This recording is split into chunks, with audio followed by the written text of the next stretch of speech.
اچھا جی، الحمدللہ ہم 29 جز تک پہنچ گئے ہیں اور اس میں کافی زیادہ صورتیں ہیں. تو سورہ ملک سے سورہ مرسلات 11 صورتیں ہیں. تو انشاءاللہ میں سورہ ملک میں سے کچھ آیات آپ کے ساتھ شیئر کروں گا. دیکھیں، ہمارا بیلیف ہے رسول اللہ صلی اللہ علیہ وسلم کے آخری نبی ہونے کے اوپر. تو کچھ لوگ سوال پوچھتے ہیں کہ اللہ سبحانہ وتعالیٰ نے یہ نبوت کا معاملہ ختم ہی کیوں کر دیا رسول اللہ صلی اللہ علیہ وسلم تک، اور یہ کنٹینیویشن کیوں نہیں ہوئی اس چیز کی.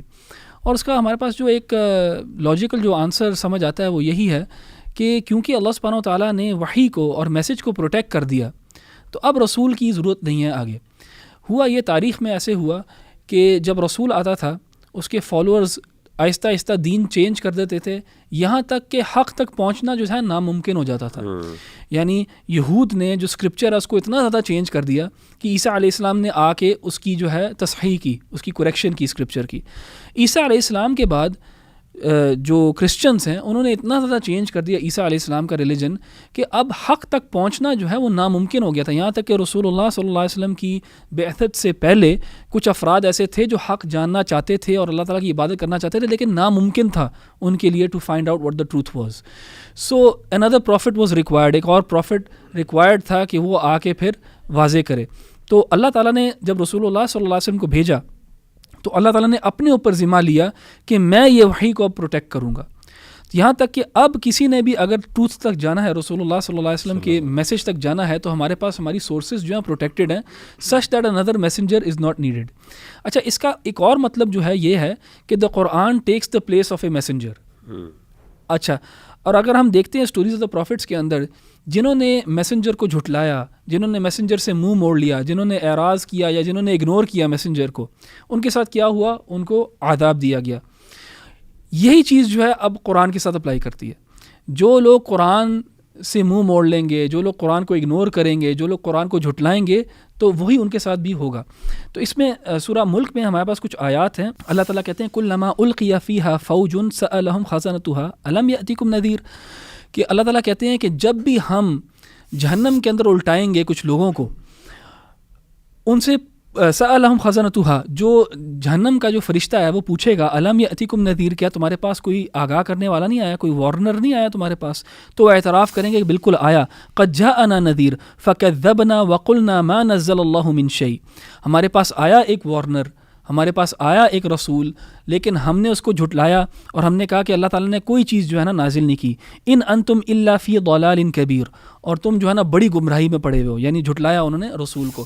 یہ معاملہ آج بھی ہو سکتا ہے، اینڈ آج بھی ٹرو ہے for those who reject the قرآن.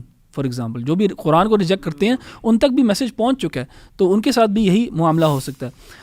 وقالوا لولا كنا نسمع او نعقل ما كنا في اصحاب السعير، اور پھر وہ ریگریٹ ہوتا ہے ان کا، جہنم والوں کا کیا ریگریٹ ہے کہ کاش اگر ہم سن لیتے یا ہم اگر کان دھر لیتے، ریزن کرتے، عقل کرتے اپنی کوئی، ما كنا في اصحاب السعير، تو ہم ان لوگوں میں سے نہ ہوتے، ہم جہنم والوں میں سے نہ ہوتے.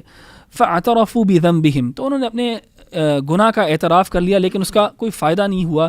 فسحقا لاصحاب السعیر، تو دور کر دیے گئے بہت زیادہ اصحاب السعیر یعنی جہنم والے. تو اس میں ہمیں نا بڑا کلیئرلی ہمیں ایک میسج مل رہا ہے کہ جو بھی لوگ وارننگ کو، جو قرآن کی وارننگ آتی ہے ان کو جھٹلاتے ہیں، اگنور کرتے ہیں یا اس کے اوپر عمل نہیں کرتے، تو ان کے ساتھ یہ معاملہ ہو سکتا ہے. اللہ تعالیٰ ہم سب کو اس چیز سے بچائے. ماشاء اللہ جی، جزاک اللہ خیر احمد بھائی. جیسے آپ نے کہا کہ اس میں 11 سورز ہیں الحمدللہ، اور مجھے تو آئی کانٹ ہیلپ بٹ یہ سورہ ملک میں اور سورہ جن بھی اس میں آتی ہے، 72 جو سورہ ہے. تو میں تو جو ہے نا وہ انشاءاللہ بتانا چاہوں گا کہ جنات کے حوالے سے کچھ عقائد ہمارے معاشرے میں، غلط قسم کے عقائد، پلس ان سے بہت زیادہ ڈرنا. پھر یہ کہ جو سود سیئرز ہیں جو قسمت کا حال بتانے والے ہیں، اور پھر یہ کہ جو استخارہ کا کانسیپٹ آج کل چل رہا ہے، تو سمجھنے کی ضرورت ہے کہ دیکھیے اس حوالے سے قرآن مجید ہمیں کیا بتاتا ہے. سب سے پہلے سورہ ملک میں اللہ سبحانہ وتعالیٰ فرماتے ہیں کہ وَلَقَدْ زَيَّنَّا السَّمَاءَ الدُّنْيَا بِمَصَابِيحَ وَجَعَلْنَا رُجُومًا لِلشَّيَاطِينِ وَأَعْتَدْنَا لَهُمْ عَذَابَ السَّعِيرِ، کہ ہم نے بے شک نیرسٹ ہیون کو، آسمان دنیا کو مزین کیا ہے اسٹار سے، اور وہ اس لیے ہے کیونکہ ہم وہ ستارے میں سے کچھ پارٹ جو ہے وہ مارتے ہیں، کس کو؟ شیطان کو. اور جیسے حدیث میں آتا ہے کہ اللہ کے نبی صلی اللہ علیہ وسلم نے فرمایا کہ یہ جو سود سیئرز ہوتے ہیں نا، جو آپ کہہ لیجیے کلیم کرتے ہیں ہمیں فیوچر پتہ ہے، یا ایسے کلیمز کرتے ہیں کہ جی ہم آپ کا فلانا کام کر دیں گے، تو ان کے پاس نا کچھ شیاطین ہوتے ہیں جو ان کے ساتھ ڈیلز میں چلتے ہیں. اور وہ قرین کا بھی کانسیپٹ ہے نا کہ قرین جو ہے ان کا اپنا شیطان جو ہے وہ ان کے ساتھ شاید محو گفتگو ہو جاتا ہے اور ان سے کچھ ڈیلز وغیرہ یہ اس کے تھرو کرتے ہیں. تو پہلی تو بات یہ کہ لوگوں کو امپریس ہونے کی تو بالکل ضرورت نہیں ہے کہ مثال کے طور پہ اگر کوئی کہہ دیتا ہے جی کہ مجھے کچھ فیوچر کی باتیں پتہ ہیں، تو فیوچر کی باتیں تو صرف نبیوں کو پتہ تھی، وہ بھی اس لیے کیونکہ وہ نبی تھے، وہ اللہ سبحانہ و تعالیٰ نے انہیں بتائی تھی. لیکن کوئی اگر آج کے دور میں کلیم کرتا ہے جی کہ مجھے فیوچر کی باتیں پتہ ہیں، تو پھر یہ جان لیں کہ یا تو وہ جادوگر ہے، یا پھر یہ کہ وہ کچھ ایسے کاموں میں لگا ہوا ہے جو بالکل حرام ہے، غیر شرعی ہیں. Numerology it is also a branch of magic, astrology it is also a branch of magic. جو بھی کلیم کرتا ہے زوڈیک سائنس کے تھرو، ستاروں کے نالج کے تھرو، تو کوئی چکر ہے، اور وہ چکر یہی ہے. دیکھیے جو شیاطین کا چکر ہے کہ نبی صلی اللہ علیہ وسلم نے فرمایا کہ یہ شیطان اوپر جا کے فرسٹ ہیون میں ایوز ڈراپنگ کرتا ہے، کچھ سنتا ہے، اور وہ سن کر آ کے اپنے جو ہے وہ اس کو بتاتا ہے، کاہن کو بتاتا ہے، سود سیر کو بتاتا ہے، اور وہ 100 اگر باتیں بتاتا ہے تو 99 جھوٹ ہیں، اور ایک اس میں سے ایک آدھی بات جو ہے وہ سچ ہو جاتی ہے. تو یہ سمجھنے کی ضرورت ہے ہمارے لوگوں کو کہ دیکھیے ایسے لوگوں سے مت امپریس ہوئیے جو کلیم کر رہے ہیں کہ آئیں جی ہم استخارہ کرتے ہیں آپ کے بیہاف پہ، یا ہم آپ کو بتاتے ہیں کہ آپ کے لیے چیز بہتر ہے کہ نہیں ہے. They are magicians and they are involved in filthy things. دوسرا یہ دیکھیے بڑی انٹرسٹنگ بات سورہ جن سے ہے، اور وہ بات یہ ہے کہ جنات خود اس بات کا جو ہے نا وہ اقرار کر رہے ہیں کہ وَأَنَّهُ كَانَ رِجَالٌ مِّنَ الْإِنسِ يَعُوذُونَ بِرِجَالٍ مِّنَ الْجِنِّ فَزَادُوهُمْ رَهَقًا and there were men from mankind who sought refuge in men from the jinn so they only increased them in burden. اس پہ ابن مسعود کہتے ہیں نا کہ ایک وقت تھا کہ جنات انسانوں سے ڈرتے تھے، لیکن عربز نے کیا کرنا شروع کیا کہ ایک وادی میں انٹر ہوتے تھے تو ان سے پناہ مانگتے تھے، اور پناہ مانگ کے انٹر ہوتے تھے. تو اس سے کیا ہوا کہ جنات نے دیکھا کہ یہ تو ہم سے ڈر رہے ہیں، یہ تو ہمیں پکار رہے ہیں، یہ تو ہمیں ایز اے ڈائٹی لے رہے ہیں. تو اس کے بعد جنات نے بہت زیادہ سرکشی کرنا شروع کی. تو یہ بھی بڑی ہمارے لیے آئی اوپننگ بات ہے کہ دیکھیں اگر ہم ان لوگوں کے پاس جاتے ہیں تو اللہ معاف کرے یہ ایسے تعویذ دیتے ہیں جن تعویذوں پہ باقاعدہ شیاطین کے نام ہیں اور ایسے کریکٹرز کے نام ہیں، فرعون، حامان، یعنی کہ جو ایول کریکٹرز ہیں ان کے نام لکھے ہوتے ہیں. پھر نیومرولوجی ہے، وہ خانے بنا کے نمبرز لکھے ہوتے ہیں. وہ نمبرز کا کیا مطلب ہے پوچھنا چاہیے. تو ہمیں ہمارے سوسائٹی میں یہ بہت سی خرافات ہیں. اللہ تعالیٰ ہدایت دے لوگوں کو، اور اللہ تعالیٰ صحیح العقیدہ ہمیں بنائے، اور صرف ہم اللہ پہ توکل کرتے ہیں اور اللہ سے ہی ڈرنا چاہیے اور اللہ سے ہمیشہ حسن ظن رکھنا چاہیے. جزاک اللہ خیر. علی بھائی یہ آپ نے سورہ ملک کے حوالے سے پھر سورہ جن کے حوالے سے ذکر کیا. سورۃ القلم کے آغاز میں اللہ تعالیٰ نے قلم کی قسم کھائی، اور اس کے ساتھ ساتھ اللہ تعالیٰ نے پھر نبی صلی اللہ علیہ وسلم کے اخلاق کا بھی ذکر کیا. اور میں سمجھتا ہوں یہ یہاں پہ ذکر کرنا بہت ضروری ہے کہ جیسے کہ ہم پہلے بھی کچھ اشارتاً یہ بات کر چکے ہیں کہ دین کی حقانیت کے لیے، ویلیڈیٹی کے لیے جو اصل دلیل اور ایویڈنس وہ قرآن مجید یعنی سبجیکٹ میٹر ہے قرآن کا، نہ کہ جو میریکلز ہیں یا پھر معجزات ہیں. کیونکہ آپ کو پتہ ہے کہ قرآن مجید میں مختلف مقامات پہ ہم دیکھتے ہیں کہ مختلف نیشنز نے اپنے انبیاء سے معجزات کا مطالبہ کیا، اور ہمیشہ سے ان کو رسپانس میں اس چیز کو یعنی اللہ تعالیٰ نے اس چیز کو پسند نہیں کیا کہ وہ اس طریقے سے معجزات مانگے، بلکہ سورۃ الرعد میں تو اللہ تعالیٰ نے یہ فرمایا کہ تم کئی وَلَقَدْ أَرْسَلْنَا رُسُلًا مِّن قَبْلِكَ وَجَعَلْنَا لَهُمْ أَزْوَاجًا وَذُرِّيَّةً وَمَا كَانَ لِرَسُولٍ أَن يَأْتِيَ بِآيَةٍ إِلَّا بِإِذْنِ اللَّهِ، کہ کسی رسول کے ذاتی اختیار میں نہیں ہے کہ وہ اپنی مرضی سے کوئی معجزہ لے آئے. تو ہمیں پتہ چلا کہ اور جو ہمیں مثالیں ملتی ہیں صحابہ کی، اور خاص طور پہ سیدنا ابو بکر صدیق رضی اللہ عنہ اور بڑے بڑے جو عشرہ مبشرہ اس طرح کے بڑے صحابہ تھے، ہم ان کی زندگیوں کو دیکھتے ہیں کہ انہوں نے حق کو اس وجہ سے قبول نہیں کیا کہ ان کو کوئی سپر نیچرل اکرنس ہوئی ان کے سامنے، یا کوئی بہت سی چیزیں یعنی جیسے مون سپلٹ ہو گیا یا یہ معاملات ہوئے. ان کے لیے اصل چیز یہ تھی کہ نبی صلی اللہ علیہ وسلم کا کردار کیا ہے، اور اسی طریقے سے ان کے لیے یہ امپورٹنٹ تھی کہ قرآن مجید کا سبجیکٹ میٹر کیا ہے. فقد لبثت فیکم عمرا من قبلہ، میں آپ کے سامنے ایک عرصہ گزار چکا ہوں، اور یہ ان کے لیے سب سے بڑی دلیل تھی. اور اسی چیز کو قرآن مجید میں سورۃ القلم کے آغاز میں اللہ تعالیٰ نے ذکر کیا کہ انہوں نے نبی صلی اللہ علیہ وسلم کو مجنون کہا. اور انٹرسٹنگ بات یہ ہے کہ جب انہوں نے مجنون کہا، کیونکہ جھوٹا تو کہہ نہیں سکتے تھے اور خائن کہہ نہیں سکتے تھے، ٹھیک ہے، لیکن انہوں نے مجنون کہہ دیا کہ ان کے پاس ذاتی طور پہ یہ اختیار نہیں ہے، بلکہ یہ بے اختیاری طور پہ جو ہے اس طرح کی بہکی باتیں کرتے ہیں. اللہ تعالیٰ نے جواب کیا دیا. بڑا انٹرسٹنگ بات یہ ہے کہ اللہ نے اس کی یہ نہیں کہا کہ نہیں یہ بڑے علمی آدمی ہیں یا پھر بڑے سمجھدار ہیں، بڑے وائز ہیں، حکمت ہے. اللہ نے کہا کہ وَإِنَّكَ لَعَلَىٰ خُلُقٍ عَظِيمٍ، کہ اے نبی صلی اللہ علیہ وسلم آپ اللہ کے ہاں بہت اچھے اخلاق پر فائز ہیں. یعنی ان ادر ورڈز وٹ اللہ از ٹرائنگ ٹو سے، انشاءاللہ میں پیرافریز کر رہا ہوں، وہ یہ کہ جس بندے کو تم مجنون کہہ رہے ہو اس کے اخلاق دیکھو، اس کا کردار دیکھو. کیا کبھی کسی مجنون آدمی کے یہ اخلاق ہو سکتے ہیں، کردار ہو سکتا ہے؟ کیونکہ مجنون کے بارے میں آپ کی مجنون سے کیا ایکسپیکٹیشن ہوتی ہے؟ اللہ معاف کرے کہ وہ اگر کسی کے ساتھ کوئی برا رویہ اختیار کرے، کوئی گندا کام کر لے، کوئی برا کام کر لے، ہم اسیوم کر رہے ہوتے ہیں یہ مجنون ہے، یار اس سے یہ ایکسپیکٹڈ تھا. لیکن آپ کبھی بھی مجنون سے ایک سینسیبل ایکشن یا سینسیبل رسپانس یا سینسیبل بیہیویئر ایکسپیکٹ نہیں کرتے. تو اللہ کہتے ہیں کہ تم جس نبی کو کہہ رہے ہو وَإِنَّكَ لَعَلَىٰ خُلُقٍ عَظِيمٍ، اس کے تو اخلاق دیکھو، اس کی زندگی دیکھو، جس لیول کا اس کا کردار ہے. کیا کبھی سوچ سکتے ہو کہ اس طرح کا بندہ مجنون ہو سکتا ہے؟ سبحان اللہ. اور پھر اللہ نے آگے سبحان اللہ جس نے مجنون کہا لیاذ باللہ جن لوگوں نے، اللہ نے اگلی آیات میں ان کا ذکر کیا کہ ان کی حقیقت کیا. ان کی اللہ نے کہا کہ یہ ان کی کیریکٹرسٹکس دیکھو. ان کی کیریکٹرسٹکس جو ہے اگر آپ سامنے رکھو گے تو ان کو مجنون کہنے کا زیادہ حق ہے. یعنی ان کو مجنون کہنے کا ہمیں زیادہ حق ہے کہ یہ مجنون ہے. کیسی ہیں؟ اللہ معاف کرے، فلا تطع المکذبین ودوا لو تدہن فیدہنون ولا تطع کل حلاف مہین، زیادہ قسمیں کھانے والے، جھوٹی قسمیں کھانے والے، ہماز مشاء بنمیم مناع للخیر معتد اثیم، گناہ گار، اسی طریقے سے لوگوں کے اوپر طعنہ زنی کرنے والے، غیبتیں کرنے والے. یعنی ان کو یہ لوگ کہہ رہے ہیں نبی صلی اللہ علیہ وسلم کو کہ مجنون علیہ باللہ، حالانکہ they deserve that more. تو سبحان اللہ، اس سے پتہ چلا کہ میں سمجھتا ہوں کہ کسی بھی بندے کے لیے وہ انسان کا جو اپنا کردار ہے نا، وہ اس کے لیے سب سے بڑے دعویٰ کا سبب ہے. اور میں سمجھتا ہوں ہمارے اسکالرس کو اور ہمارے دعات کو اور ہم سب کو اس چیز کا بہت خیال رکھنا چاہیے کہ ہمارے اخلاق اور ہمارے، کیونکہ میں نے دیکھا ہے کہ یہ چیزیں بہت سیکنڈری ہوتی ہیں کہ آپ کی بات جو ہے وہ کتنی ان کو اپیل کر رہی ہے، لاجیکل ہو رہی ہے، یہ آبویسلی میٹر کرتی ہیں چیزیں.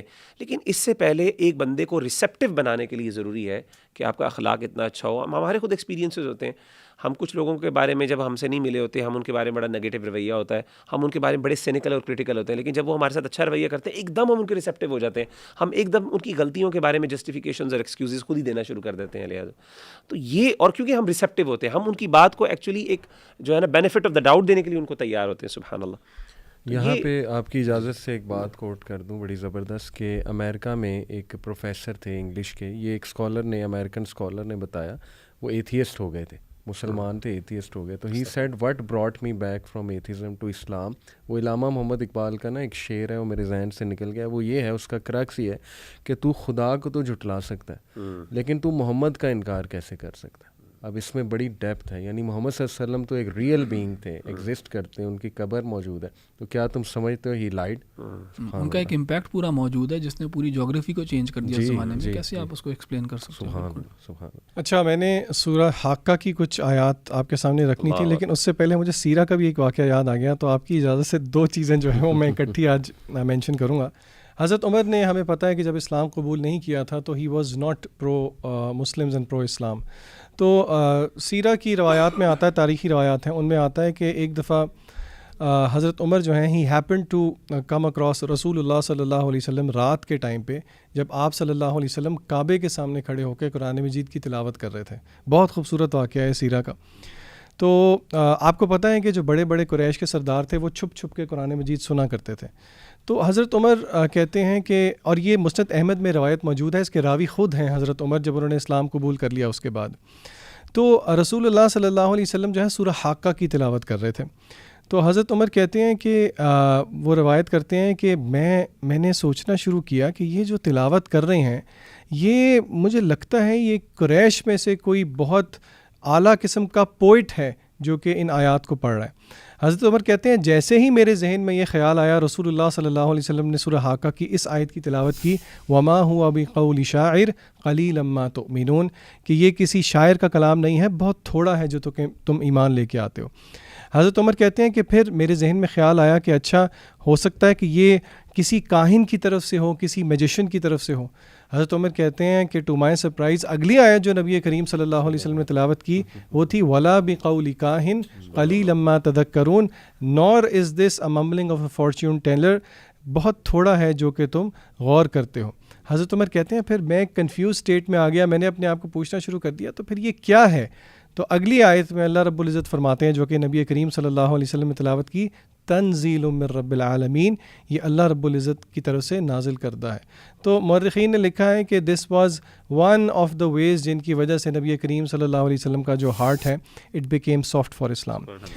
حضرت عمر اچھا، جو میں نے آپ کے سامنے آیت رکھنی ہے وہ آیت اللہ کی شان کو اور نبی کریم صلی اللہ علیہ وسلم کے اسٹیٹس کو بھی ہمارے سامنے رکھتی ہے، اور یہ قرآن مجید کے مقامات میں سے وہ ایک مقام ہے وچ آئی بلیو، مطلب ایک انالوجی میں آپ کو صرف سمجھانے کے لیے دے رہا ہوں کہ آپ سوچیں ایک اسکول میں کوئی انسیڈنٹ ہوا ہے اور اس کا جو پرنسپل ہے، جو سب سے بڑا ہیڈ ہے، وہ آ کے سب کو ڈیٹرنٹ کر رہا ہے، زجر کر رہا ہے، ڈانٹ رہا ہے۔ اللہ کے لیے تو کوئی مثال نہیں دی جا سکتی۔ اللہ نے بات سمجھانے کے لیے یہ کہا وَلَوْ تَقَوَّلَ عَلَيْنَا بَعْضَ الْأَقَاوِيلِ، کہ اگر یہ نبی بھی اپنی طرف سے ہمارے اوپر کوئی بات باندھ دیں، لَأَخَذْنَا مِنْهُ بِالْيَمِينِ، ان کو ہم داہنے ہاتھ سے پکڑ لیں گے، ثُمَّ لَقَطَعْنَا مِنْهُ الْوَتِينَ، اور پھر ہم ان کی وتین کاٹ دیں گے۔ صحابہ کرام، امام ابن کثیر اس آیت کی تفسیر میں لے کے آئے ہیں کہ اس سے مراد ہارٹ کی میجر آرٹری ہے جس کو ایورٹا کہا جاتا ہے۔ تو یعنی کہ دیکھیں، پہلی بات تو سمجھنے والی یہ ہے کہ نبی کریم صلی اللہ علیہ وسلم تو کبھی بھی ایسا نہیں کریں گے، لیکن یہاں پہ بات سمجھانے کی یہ کی گئی ہے کہ دیکھیے کہ یہاں پہ ادب کا مقام سب سے پہلے، اگر ادب کا کوئی حقدار ہے تو وہ اللہ رب العزت کی ذات ہے۔ اور ہم دیکھیں کہ نبی کریم صلی اللہ علیہ وسلم جو کچھ بھی کہتے ہیں وہ وحی کے تابع ہی ہے، جیسے کہ قرآن میں اور جگہ بھی آیا ہے وما ينطق عن الهوى ان ہوا الا وحی یوحی۔ تو اس میں اس چیز کا بھی آنسر ہے جو کہ لوگ ان کے ذہنوں میں ڈاؤٹس کریٹ کیے جاتے ہیں کہ حدیث تو بعد میں لکھی گئی، حالانکہ یہ خود ایک بہت بڑا ایک فالٹی ازمپشن ہے۔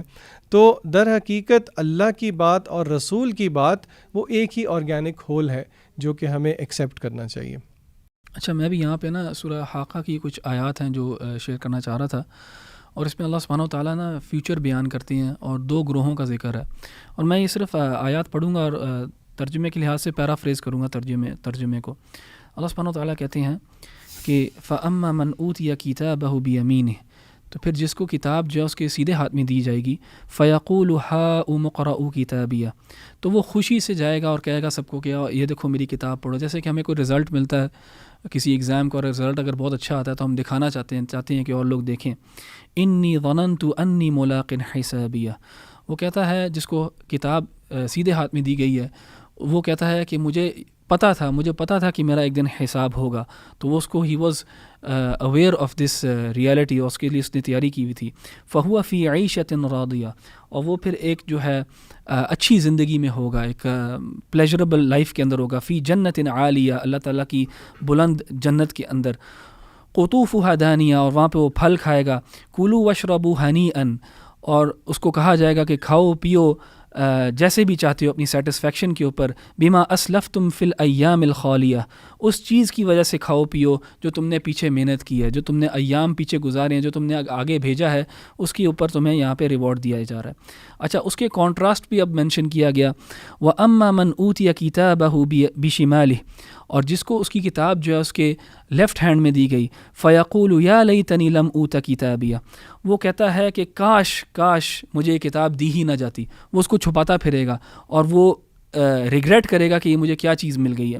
وَلَمْ أَدْرِ مَا حِسَابِيَهْ، اینڈ وہ کہتا ہے کہ یہ جو حساب کتاب ہے اس میں اس کا یہ کس قسم کا حساب کتاب ہے، یعنی اس کو حساب کتاب جو ہے وہ بھی برا لگ رہا ہوگا اس وقت۔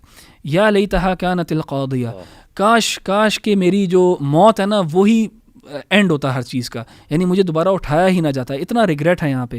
ما اغنی عنی مالیہ، کہ میرا جو مال ہے اس نے بھی مجھے کوئی فائدہ نہ پہنچایا، کوئی مجھے فائدہ نہ ہوا اپنے مال کا۔ ہلاک عنی سلطانیہ، پھر مجھے جو اتھارٹی بھی جو ملی ہوئی تھی دنیا کے اندر اس نے بھی مجھے ہلاک کر دیا، کہ اس اتھارٹی کے عوض میں نے ظلم کیا، وہ اتھارٹی جو ہے وہ بھی میرے کوئی کام نہ آئی۔ خذوہ فغلوہ، پھر اللہ تعالیٰ کہیں گے فرشتوں کو کہ اس کو پکڑ لو اور جکڑ لو اس کو، ثم الجحیم صلوہ، اور پھر اس کو جو ہے نا گھسیٹ کے جہنم کی طرف لے کے جاؤ، کیونکہ یہ فورس کر رہا ہوگا، ریزسٹ کر رہا ہوگا، نہیں جا رہا ہوگا جانا، تو فرشتے جو ہیں گھسیٹ کے اس کو جہنم کی طرف لے کے جائیں گے۔ ثم فی سلسلۃ ذرعها 70 ذراعا فاسلکوہ، تو پھر اس کو لمبی لمبی زنجیروں میں، جن کا جو ہے میجر بھی اللہ تعالیٰ نے یہاں پہ مینشن کیا ہوا ہے، ان کے اندر جو ہے نا اس کو باندھ کے رکھو. انہ کان لا یؤمن باللہ العظیم، یہ جو ہے اللہ تعالیٰ پہ ایمان ہی نہیں لے کے آتا تھا، اللہ تعالیٰ کو جھٹلاتا تھا یہ. ولا یحض علی طعام المسکین، تو ایمان نہیں لے کے آتا تھا، نہ ہی غریبوں کو کھانا کھلاتا تھا. فلیس لہ اليوم ہاہنا حمیم، تو آج اس کے لیے کچھ بھی نہیں ہے ادھر، اور کوئی بھی اس کے لیے دوست نہیں ہے ادھر، کوئی اس کا دوست نہیں ہے یہاں پہ. کوئی جتنی اس کے کانٹیکٹس تھے دنیا کے اندر وہ سب یہاں پہ ضائع ہو گئے ہیں، سب ختم ہو گئے ہیں. ولا طعام الا من غسلین، اور اس کو یہ کھانا نہیں کھلاتا تھا تو اس کو ہم جو کھانا کھلائیں گے وہ غسلین ہوگا. غسلین جو ہے یعنی پس اور وون ڈسچارج، اس کے لیے بس یہی ہے. لا یأکلہ الا الخاطئون، اور اس کو نہیں کھائیں گے سوائے گناہ گار. تو یہاں پہ اللہ سبحانہ و تعالیٰ نے ان دو گروہوں کو بڑے ہی ایک گرافک انداز کے اندر بیان کیا، اور بہت بڑا کانٹراسٹ ہے یہاں پہ. ایک ہے جو اللہ تعالیٰ کی جنات میں ہے اور ایک پلیجربل زندگی کے اندر ہے، اور ایک جو ہیں وہ ٹورمنٹڈ ہیں، اور یہ اللہ تعالیٰ نے فیوچر بتا دیا آپ کو اور مجھے، اور اختیار آپ کے اور میرے پاس ہے آج کہ ہم ان دونوں میں سے اپنا آؤٹ کم چوز کر لیں. تو اللہ تعالیٰ سے دعا ہے کہ اللہ تعالیٰ ہمیں فارمر میں سے بنائے، جن کا پہلے ذکر کیا گیا، جن کو کتاب ان کے سیدھے ہاتھ میں دی جائے گی، ان میں سے بنائے، بجائے ان کے جن کے لیفٹ ہینڈ میں ان کو بک ان کا رزلٹ دیا جائے. آمین آمین. اور احمد بھائی ایسی آیات جب بندہ سنتا ہے نا اپنی ساری پریشانیاں بھول جاتا ہے. یعنی یہ کیا ہیں چھوٹی موٹی پریشانیاں، چنچلے، اصل جو پریشانی لینے والی باتیں ہیں وہ تو یہ ہیں جو الحمدللہ آپ نے بیان کی. سو یہ ایک ریلیف بھی ہے، جزاک اللہ خیر. میں دوسری ریفلیکشن سورہ مدثر چیپٹر 74 ورس نمبر 42-43. اور دیکھیں ہماری سوسائٹی میں نا یہ کہا جاتا ہے اکثر کہ حقوق اللہ تو معاف ہو جائیں گے، حقوق العباد معاف نہیں ہوں گے، جبکہ یہاں پہ اللہ سبحانہ و تعالیٰ بتا رہے ہیں ما سلککم فی سقر، یعنی وہ جو جنتی ہیں وہ ان سے پوچھیں گے جہنمیوں سے کہ وٹ پٹ یو انٹو سقر. سقر یہ جہنم کا ایک شاید خانہ ہے یا نام ہے. قالوا لم نکو من المصلین، وہ کہیں گے ہم نماز پڑھنے والوں میں سے نہ تھے. وَلَمْ نَكُ نُطْعِمُ الْمِسْكِينَ، اور مسکین کو کھانا نہیں کھلاتے تھے. یہاں پر تو کلیئرلی ان کے جہنم میں جانے کی وجہ دو ہے. نمبر 1 وہ نماز ہی نہیں پڑھی، اللہ کو تسلیم ہی نہیں کیا رب، اور اللہ کے سامنے کھڑے ہی نہیں ہوئے. دوسرا یہ کہ وہ کھانا بھی نہیں کھلاتے تھے مسکین کو. تو یہاں پہ میں کوٹ کرنے گا سورہ ماعون بھی، اس میں اللہ سبحانہ وتعالیٰ کہتے ہیں ارأیت الذی یکذب بالدین فذلک الذی یدعو الیتیم ولا یحض علی طعام المسکین. کیا تو نے دیکھا آخرت کے جھٹلانے والے کو کہ اس کا کریکٹر کیسا بن جاتا ہے. یعنی نماز اور عبادات کریکٹر بلڈنگ کرتی ہیں، اور جو ان چیزوں سے بالکل بری ہے تو پھر اس کے کریکٹر میں فلاز آنے کی بہت چانسز ہیں. اور وہ فلاز یہ ہیں کہ ایک تو وہ ایمپتھی لوز کر جاتا ہے، دوسرا یہ کہ وہ ہمیشہ اپنا سوچتا ہے، تیسرا یہ کہ وہ یتیم کو کھانا نہیں کھلاتا، مسکین کو بھی دھکے دیتا ہے، یتیم کے سر پہ ہاتھ نہیں رکھتا، مسکین کو دھکے دیتا ہے. اور پھر جیسے اللہ نے کہا فویل للمصلین، تباہی ہے ان نمازیوں کے لیے. یعنی سوچیں نمازیوں کے حوالے سے بتایا جا رہا ہے کہ کن کے لیے تباہی ہے. الذین هم عن صلاتهم ساہون، وہ کہ جو اپنی نماز کو ڈیلے کر کے پڑھتے ہیں. یعنی آپ سوچیں کہ یہاں یہ نہیں کہا جا رہا کہ تباہی ان کے لیے جو نماز چھوڑ دیتے ہیں، بلکہ ان کے لیے تباہی، اور یہ جو ویل ہے یہ جہنم کی سب سے جو ہے وہ خوفناک وادی ہے، سب سے گہری، اللہ بچائے. تو وہ کہہ رہے ہیں اللہ سبحانہ تعالیٰ کہ ان کے لیے ویل ہے جو نماز کو ڈیلے کرتے ہیں فرام دا فکس ٹائم. تو پھر آپ سوچیں کہ جو شخص اللہ معاف کرے نماز ہی نہیں پڑھ رہا اس کے بارے میں کیا حکم ہوگا. اور اس حوالے سے میں تھوڑا انکریج کرنے کے لیے کچھ ایسی حدیث رکھتا ہوں آڈینس کے سامنے ماشاءاللہ، جس سے ثابت ہوتا ہے کہ نماز جو ہے کتنا بڑا اللہ کا گفٹ ہے اور نماز کتنی امپورٹنٹ ہے. ابن مسعود صلی اللہ عنہ نے ایک بار نبی صلی اللہ علیہ وسلم سے پوچھا کہ یا رسول اللہ وچ ڈیڈ از دا بیسٹ. تو اللہ کے نبی صلی اللہ علیہ وسلم نے کہا کہ آفرنگ صلاح ایٹ اٹس پرسکرائب ٹائم. پھر پوچھا وٹ نیکسٹ، تو کہا کہ being dutiful to once parents, اور پھر سو آن اینڈ سو فورتھ، جہاد کا بھی ذکر ہے. لیکن دیکھیے نماز بہترین، اگر کسی نے نیک عمل کرنا ہے نا سب سے بیسٹ تو وہ نماز ہے، کیونکہ یہ باقی کے نیک اعمال جو ہے وہ آپ میں شوق پیدا کرے گا کرنے کا. پھر نماز جو ہے یہ معراج پہ تحفہ دی گئی ہے، اس کو برڈن تو سمجھنا ہی نہیں چاہیے. یہ اللہ سبحانہ تعالیٰ نے خود نبی صلی اللہ علیہ وسلم کو بلا کے تحفہ دیا ہے. پھر نماز گناہوں کا کفارہ ہے. ایک حدیث ہے صحیح مسلم کی، اللہ کے نبی صلی اللہ علیہ وسلم نے فرمایا کہ بتاؤ مجھے کہ اگر تمہارے گھر کے باہر جو ہے وہ ایک ریور ہو اور اس میں تم 5 ٹائم ڈبکی لگاؤ اور نہاؤ تو کیا تم مکمل صاف نہیں ہو جاؤ گے؟ تو صحابہ نے کہا جی. تو اللہ کے نبی صلی اللہ علیہ وسلم نے کہا کہ یہی مثال اصل میں نماز کی. جب 5 ٹائم تم اللہ کے سامنے حاضری دیتے ہو تو وہ تمہارے گناہ جھڑتے ہیں اور تمہیں بہت سے جو ہے وہ فائدے ملتے ہیں الحمدللہ. اور پھر دیکھیے یہ کتنی امپورٹنٹ حدیث ہے کہ اللہ کے نبی صلی اللہ علیہ وسلم نے فرمایا یہ مسلم کی حدیث ہے, بٹوین اے مین اینڈ شرک اینڈ کفر there stands his giving up prayer. اور دیکھیے کہ کفر تک انسان کو جو ہے نا وہ لے جاتی ہے یہ چیز, اور وعید کی گئی ہے کہ اور فرق ہی کیا بچا تم میں اور کافروں میں, مشرکوں میں فرق ہی کیا بچا. یعنی کسی اسکالر نے بڑی اچھی بات کی تھی, انہوں نے کہا تھا اگر آپ 5 ارکان کی بات کریں تو کلمہ تو ہم نے پڑھنے کی ضرورت نہیں کیونکہ ہم پیدائشی مسلمان ہیں. بالکل. آگے رہ گیا جی حج بھی ہر بندے پہ فرض نہیں ہے, تب ہوگا سال میں ایک دفعہ, وہ بھی اب آج کل جتنا مہنگا ہو گیا حج, اللہ معاف کرے, تو بیچارے عام لوگ تو افورڈ بھی نہیں کر سکتے. رہ گئی زکوٰۃ کا بھی نصاب جو ہے وہ عام بندہ بیچارہ افورڈ نہیں کر سکتا, اور سال میں ایک دفعہ, وہ بھی ایک دفعہ اگر ہے بھی تو. پیچھے رہ گیا روزے اور نماز. اور روزے میں بھی اگر بندہ بیمار ہے, فار ایگزامپل بڑھاپے میں پہنچ جاتا ہے, روزہ نہیں رکھ سکتا تو وہ فدیہ دے دے, روزہ نہ رکھے. آ جا کے ایک چیز رہ جاتی ہے پیچھے, نماز, اور وہ بھی اگر بندہ نہ کرے تو پھر بندے کے پاس رہ وہ کے چھوڑی ہی نہیں جا سکتی. ایون اللہ معاف کرے فالج بھی ہوا ہے تو بندے کو لیٹ کر پڑھنی چاہیے. اور آخری بات جی, بڑی ہی تھاٹ پرووکنگ کہ حوض کوثر پہ جب تشریف فرما ہوں گے اللہ کے نبی صلی اللہ علیہ وسلم, تو کچھ لوگ کو نا ان سے دور کر دیا جائے گا, اور وہ لوگ ہوں گے کہ جنہوں نے ڈیزرٹ کر دیا تھا ریلیجن کو, اور دین کو چھوڑ دیا تھا. اور نماز کو چھوڑنا دین کو چھوڑنا, دین کو ڈیزرٹ کرنا. اور پھر وہ کہ نبی صلی اللہ علیہ وسلم انہیں پہچانیں گے کیسے اپنے امتیوں کو, وضو کے ٹریسز جو ہوں گے, ان کے اعضاء جو وضو کیے ہوں گے وہ چمک رہے ہوں گے. تو یہ دیکھیے ساری چیزیں مد نظر رکھتے ہوئے, اسپیشلی دیکھیں کئی ہمیں عورتیں کہتی ہیں کہ پلیز میرے ہسبینڈ کو نصیحت کریں, وہ نماز ہی نہیں پڑھتے. وہ آگے سے کہتے ہیں نماز تو قائم کرنے کا حکم ہے, پڑھنے کا تو حکم ہے ہی نہیں, یا نماز دل کی ہوتی ہے, یا یہ کہ بس اللہ سے میری دوستی, اللہ مجھے معاف کر دے گا. تو یہ سارے جو ہے نا یہ فولس پیراڈائز میں رہنے والی باتیں ہیں. Quran is very clear on that. اللہ تعالیٰ ہمیں نمازی بنائے, ہمارے بچوں کو نمازی بنائے, اور اللہ تعالیٰ ہماری جنریشنز کو نمازی بنائے. اخی میں آپ نے نماز کا ذکر کیا تو میں یہاں پہ ایک چھوٹی سی بات, ایک ریفلیکشن شیئر کرنا چاہتا ہوں سورہ مزمل سے. اللہ تعالیٰ نے حکم دیا یا ایھا المزمل, نبی صلی اللہ علیہ وسلم کو مزمل کہا, اور کہا قم اللیل الا قلیلا, کہ آپ رات کو قیام کیجئے مگر تھوڑا سا.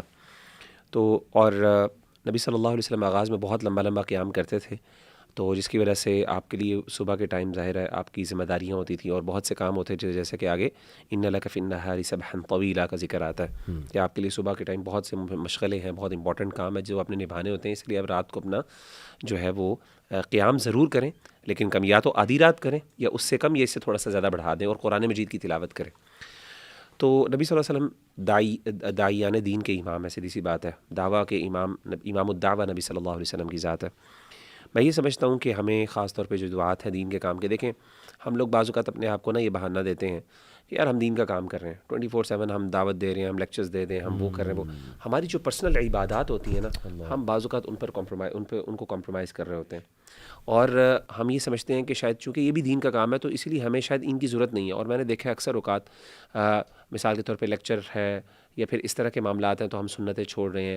نماز کے اندر وہ خشوع اور خضوع نہیں ہے, نماز کے اندر وہ جو ہے سیریسنس نہیں ہے, اسی لیے عبادات اور اذکار کا اہتمام نہیں ہے, قرآن مجید کی تلاوت کا کم, کیونکہ ہم آلریڈی یعنی لیکچرز کے لیے ہم بہت سا کانٹینٹ دیکھ رہے ہیں, حدیثیں دیکھ رہے ہیں, تو ہم کہتے ہیں قرآن کی, اور قرآن بھی پڑھ رہے ہیں تو آپ سلیکٹیو آیات کو دیکھ رہے ہیں, وہ بھی لیکچر کی پریپریشن کے لیے. تو اپنے آپ کو ہم یہ کہہ رہے تھے ہم آلریڈی پڑھ رہے ہیں یہ چیزیں. نہیں یار, ایک ہے اپنے نفس کو اس کی ڈیولپمنٹ کے لیے, اپنے اللہ تعالیٰ کے قریب ہونے کے لیے, اس کے لیے ایک بالکل ڈفرینٹ پیراڈائم چاہیے جس میں آپ بیٹھیں, عبادت کریں, اذکار کریں, اللہ تعالیٰ کے سامنے یعنی نفل ادا کریں, سنتیں ادا کریں, دعائیں کریں. یہ سی چیزیں جو پرسنل عبادات ہیں نا, ہم ان کو عام طور پہ نظر انداز کرتے ہیں. بلکہ مغیرہ میں سوری آپ کی بات کاٹ رہا ہوں, لیکن اس میں ایڈ کرنا چاہ رہا تھا کہ بلکہ ہمیں تو زیادہ یہ کرنا چاہیے, اور ہمیں شاید اپنے لیکچرز تھوڑے کم کرنے چاہیے, کیونکہ اس سے پھر انسان بار بار ایک بات کر کے نا وہ خود ہلکا جاننے لگ جاتا ہے ان چیزوں کو. بالکل ٹھیک ہے.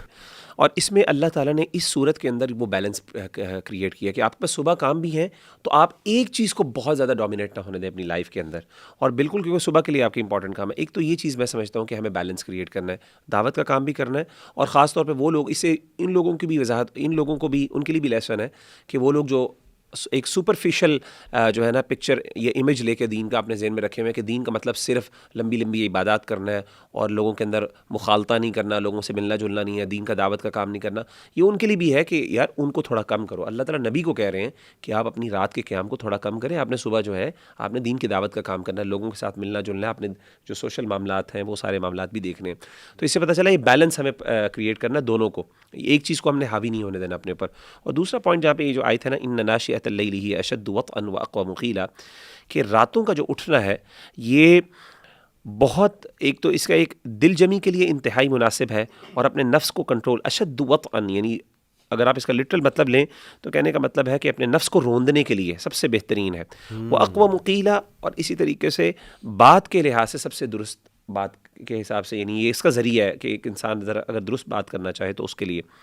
تو اس سے پتہ چلا کہ جو بندہ چاہتا ہے کہ مجھے اپنے نفس پہ کنٹرول آئے، اور خاص طور پہ نفس پہ کنٹرول کرنا انسان کی سکسیس کے لیے نیسیسری ہے پوری دنیا، اس دنیا میں، اس زندگی میں، تو اس کے لیے ضروری ہے کہ وہ راتوں کو اٹھنے کا اہتمام کرے، قیام اللیل کرے، کیونکہ وہ بندہ جو راتوں کو اٹھنے والا ہے، جو اس وقت اللہ کو یاد کرنے والا ہے اور اپنے نفس پہ اپنی نیند پہ کنٹرول کرتا ہے ڈیفینیٹلی، تو وہ بندہ جو ہے اس کو اللہ تعالیٰ یہ تقوی عطا کرتے ہیں. اور اس کے ساتھ ساتھ انسان کو اللہ حکمت بھی عطا کرتے ہیں. جب انسان اللہ کے سامنے بیٹھتا ہے اور دعا کرتا ہے اور پھر اس کے بعد وہ مراقبہ کرتا ہے یا غور و فکر کرتا ہے، یہ اس طرح کے معاملات کرتا ہے، تو انسان کو اللہ تعالیٰ دل میں یعنی ذہن بھی کھولتے ہیں، سینہ بھی کھولتے ہیں، اور انسان کو اللہ تعالیٰ ایسے پھر وہ حکمتوں سے نوازتے ہیں جو کہ بہت کم لوگوں کو نصیب ہوتی ہیں. تو یہ بڑی پروفاؤنڈ آیات ہیں اس لحاظ سے. اچھا جی، آخری ریفلیکشن میں شیئر کروں گا سورہ قیامہ سے، اور میں آپ کے سامنے صرف ترجمہ رکھوں گا آیات کا. اور ان آیات میں ایک بہت امیزنگ چیز یہ ہے کہ اللہ تعالیٰ نے شروع کیا ہے آگے سے اور پھر اللہ پیچھے کی طرف آتے ہیں. اللہ قیامت کا ذکر کرتے ہیں. یہ آیت نمبر 22 سے کچھ میں آگے جاؤں گا. اللہ فرماتے ہیں وجوہ یومئذ ناظرہ، اس دن کچھ لوگوں کے چہرے بہت برائٹ ہوں گے. الی ربہا ناظرہ، کیوں برائٹ ہوں گے؟ کیونکہ وہ اپنے رب کی طرف دیکھ رہے ہوں گے. ووجوہ یومئذ باسرہ، اور کچھ چہرے ان پہ سیاہی چھائی ہوگی. تظن ان یفعل بہا فاقرہ.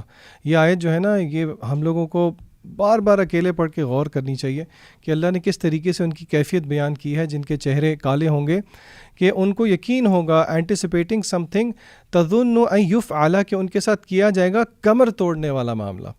اور پھر اللہ تعالیٰ موت کے ٹائم پہ لے کے آتے ہیں. کلا، ہرگز نہیں، اذا بلغت التراقی، جب کہ روح حلق تک پہنچ جائے گی. قیل من راق، اور کہاں جائے گا؟ ہے کوئی راکی، ہے کوئی ڈاکٹر، ہے کوئی بچانے والا. وظن انہ الفراق، اس ٹائم پہ مرنے والے کو یقین ہو جائے گا کہ اب کسی راکی، کسی ڈاکٹر کا کوئی فائدہ نہیں، بلکہ اب یہ وقت فراق ہے، یہ جانے کا وقت ہے. والتفت الساق بالساق، پنڈلی کو پنڈلی سے ملا دیا جائے گا. الی ربک یومئذ المساق، اور on that day they will be driven to your lord. اور دیکھیں وجہ کیا بتائی گئی ایک بدبخت شخص کی. فلا صدق ولا صلی، نہ تو وہ ایمان لے کے آیا اور نہ اس نے نماز پڑھی. یعنی کہ ری انفورسنگ دا فیکٹ کہ دیکھیں نماز کو، جنرلی اللہ نے موت کا ایک نقشہ تو کھینچا ہے، لیکن دیکھیں نماز کی اہمیت جتنا ہم کہیں، جتنی ہم ریٹریٹ کریں اتنی کم ہے. تو اللہ تعالیٰ ہمیں قرآن مجید کو پڑھنے اور اس پہ عمل کرنے کی توفیق عطا فرمائے. السلام علیکم.